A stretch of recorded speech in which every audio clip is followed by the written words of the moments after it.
What's up out there, YouTube? It's your boy Joe Johnson 030. Sam, introduce yourself. I need to introduce myself to this GPS. I told you to wait. What's going on there, YouTube? This is SCL0320. We are back for a brand new spoiler-filled review, and we're gonna come back to the crib and we're gonna do a non-spoiler review for y'all people that ain't seen it. But this movie was bananas, and the movie I'm talking about is Mad Max Fury Road, starring Tom Hardy, Nicholas Hoult, Charlize Theron, Zoe Kravitz.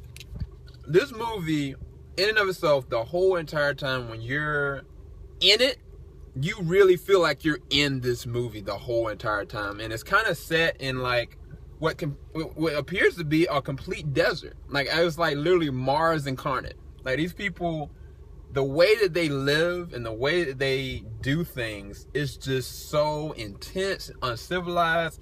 It's like primal. Every single essence of every character is like a primal instinct. And Max addressed it in the beginning of the movie, that it's a willingness to survive. And from jump to the end, it's on the go. Every single second, there's never a point where Max is not in danger. There's never a single point where you don't understand where, okay, there are factions of people that basically, because of the circumstance of not having water, not having sustainable food, you might see a cockroach on the road, you're going to eat it because that's something that's protein.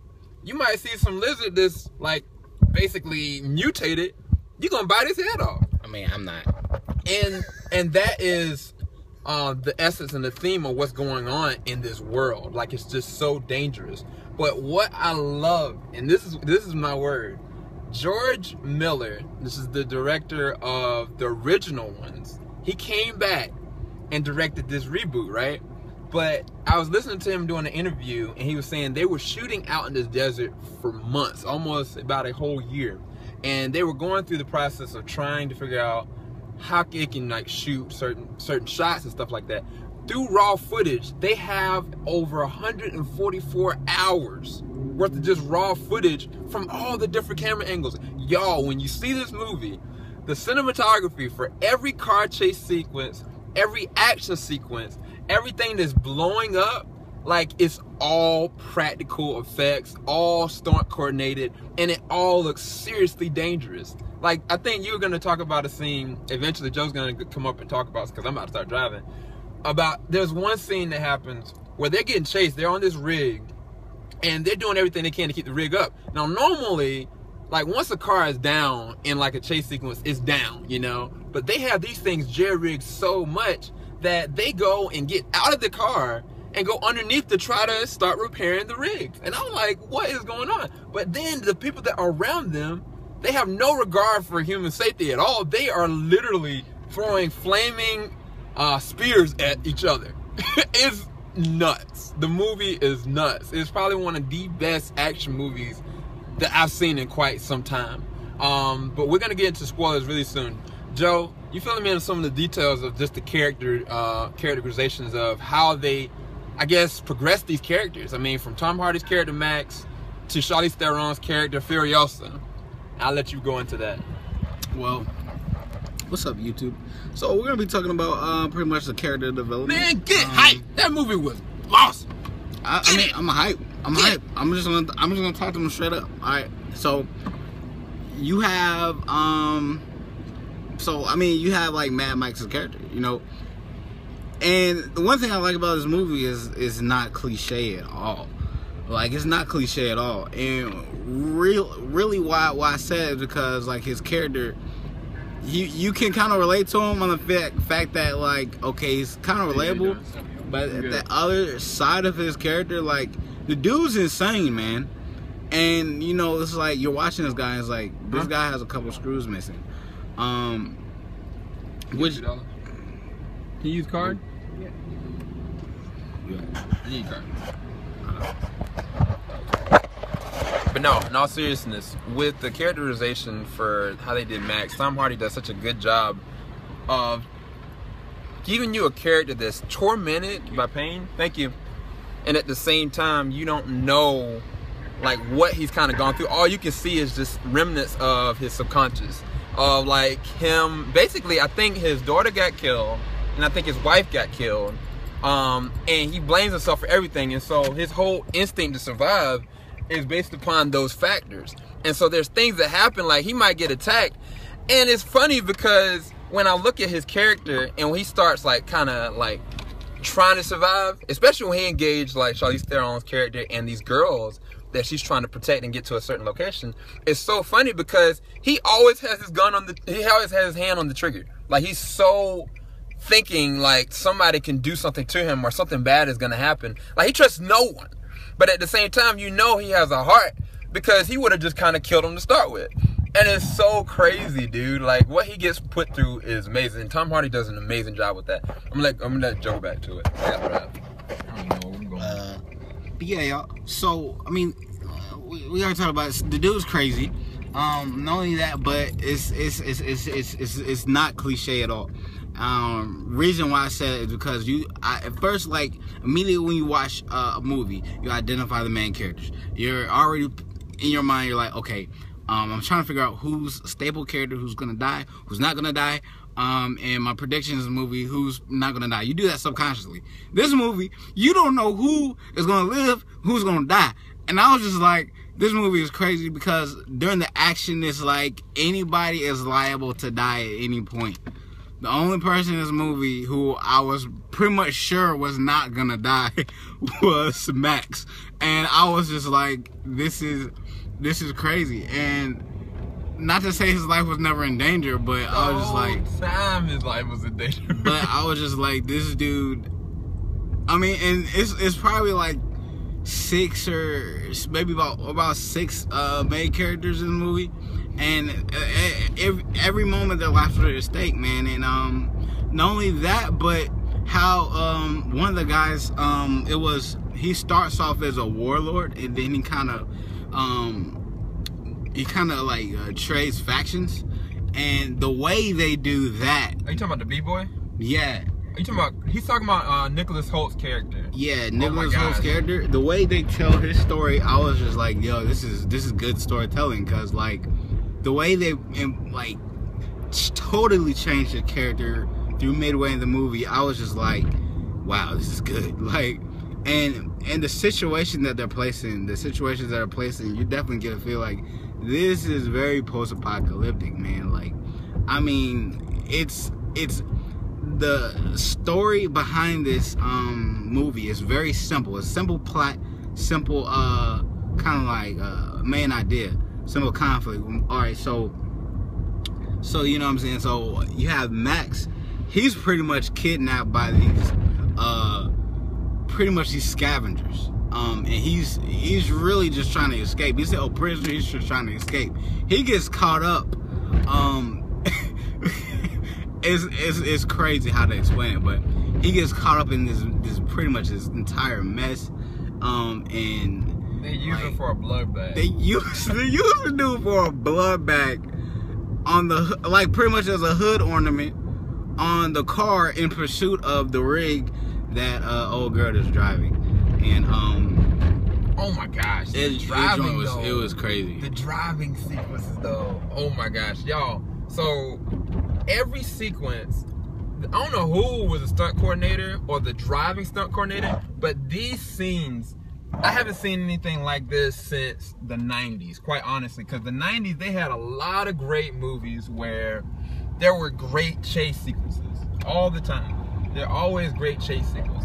And there was never a point with these chase sequences that you didn't feel like there was imminent danger. The whole time in this movie, I was like, dude, people were getting ran over, dismembered, set on fire. There was somebody on a rig of this kind of like this hybrid car mixed with the tank wheels, and this dude eventually he got his eyes gouged out because of an explosion. He ties a thing around his eyes and just goes guns blazing. They had somebody up there on one of the cars or one of the trucks. He was like playing heavy metal music. It was spitting flames. The guitar was spitting flames. Another thing that I'll say, and I'm gonna go into this more in my non-spoiler review, is the score was perfect for this. There were points where the main characters were in danger, and you could, on a tap, bah, bah, bah, bah, like you could tell when somebody was about to get like taken out or something bad was about to happen. Like there was an exchange with the score mixed with the danger, and the danger sometimes outweighed that, because there were subtle scenes sometimes where there was like, you would have somebody that was going through like a desert and it was nighttime, and it's so blue that it looks amazingly beautiful, but at the same time it's probably freezing cold out there. And then in the blazing sun, you look at the whole canvas of the whole setting and the location of how they shot this, and you're like, I don't see any land in sight. Like, how did they shoot this? They can't just keep on going to the same exact location. But it's just such a beautiful movie. But the artistry between the cinematography, the action at the same time, this kind of noir kind of like 80s and 90s action feel, this is what gives this movie life. And for me, this is probably one of the best action movies I've seen. Like, my heart was pounding. And it wasn't just kind of like anxiety kind of ridden. I was just like on a high octane feeling of adrenaline the whole entire time. And that's unique, because I haven't felt something like that since The Matrix, since Terminator, Judgment Day. I haven't felt that intense in a long time, you know what I'm saying? Even like The Dark Knight, that's one of those movies that kind of got me that feeling.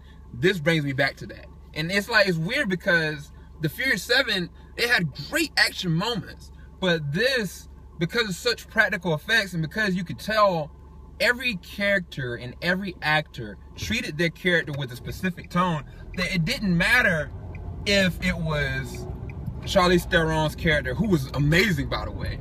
It didn't matter if it was Tom Hardy's character or Chris Holt. Each character was so unique and just strange that it brought you into the world. And a lot of times with a lot of action movies nowadays, they are character driven because of the actors. The actors don't play a factor in this. They became those characters. So every character meant something. Even the smallest little something to the biggest guy that just looked crazy. And that's the meat of this. Like that brings you into those old 90s movies that like even the smallest villain was significant in the moment when they show up on that screen. And that has a lot to do, like I said, with the cinematography, but then the actors have to make it their own. They have to own it. And the ownership was there in this one, though. No, you can go, man.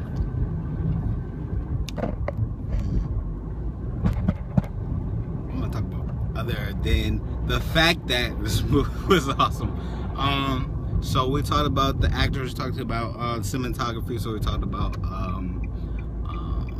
kind of like what our thought process was when we arrived in this movie, at least in mine. I talked about that.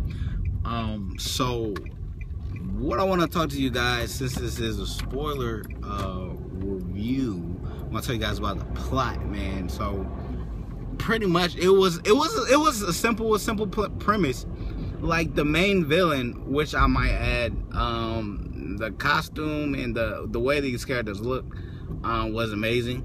The main villain, he had like this half, y'all seen it in the previews, he's got like this half breathing mask, and the dude just looked raw. Like I was just like, this dude looks crazy, like buck, just shell. And not only just how they look, but going back to the story, okay, so you have pretty much the main girl, her character, she's pretty much transporting or kidnapping the main villain's wives. Like he's got like about six wives, yeah. And she's kidnapping them. Not kidnapping them, but kind of like it's kind of like a rescue mission, because they're being forced, you know what I'm saying, to pretty much, and they call them breeders. And that's just to give you context of the world they're living in. They call them breeders. They don't even call them wives. There's like, yeah, she kidnapped the breeders. That's right. And they use some women just for their breast milk, just for milk. Exactly. And that I was like, what is this? But yeah. So she kidnaps these women, and then Max is like thrown into this thing when he was like pretty much like a hood ornament on the guys pursuing them car. So you can imagine how that would feel like. But not only that, but I mean, it's a simple premise and these guys are tracking them down, but the way the story develops, like at one point, like the guy's favorite wife, he actually did. He accidentally runs her over, y'all, because she falls off the rig. And the dude is pissed off, man. And I was just like, all right, everybody's about to get it. Like, and the way they have different type of vehicles, and it's really crazy and really creative how they went about like the design of these vehicles, because like each vehicle was like made as like a siege weapon on wheels, pretty much. Like it was crazy. That's one of the other things. Before we close out, because we don't want to go too far, we really want y'all to kind of immerse yourself into it, because I think one of the big draws is that y'all gonna see this on Friday. We looked at it 2 days early, but we went into this without any knowledge. I went into it, I've not seen any of the Mad Max movies, and I would like that, because now I can go back and revisit this world and even look at and get in the game. I might get the game just because of like, I love how this feels. Yes, it's coming out soon. But one of the things that they did so well is Charlize Theron's character. She is a bad A. Hear me. Like, this chick could go tit for tat with Tom Hardy's character, but it was like, at some point, they understood where they were coming from. And I loved their relationship in it. And it's not necessarily like a lovey-dovey relationship. It's the kind of relationship that only you could have in this world. And she plays that role to a T. She almost, in my opinion, steals the show on so many different levels, because she's only got one arm. And at the same time, she's the one that's the only one that can actually drive this rig the whole entire movie, y'all. And it's so nuts what you see her do, how she interacts with the characters, how you see the parts of her soul there, but at the same time, you can tell she will kill anything that gets in her path that she knows is keeping her from getting the redemption that she deserves. Not even so much that she's trying to attain, but what she deserves. Because this girl, she's probably gone through hell and back.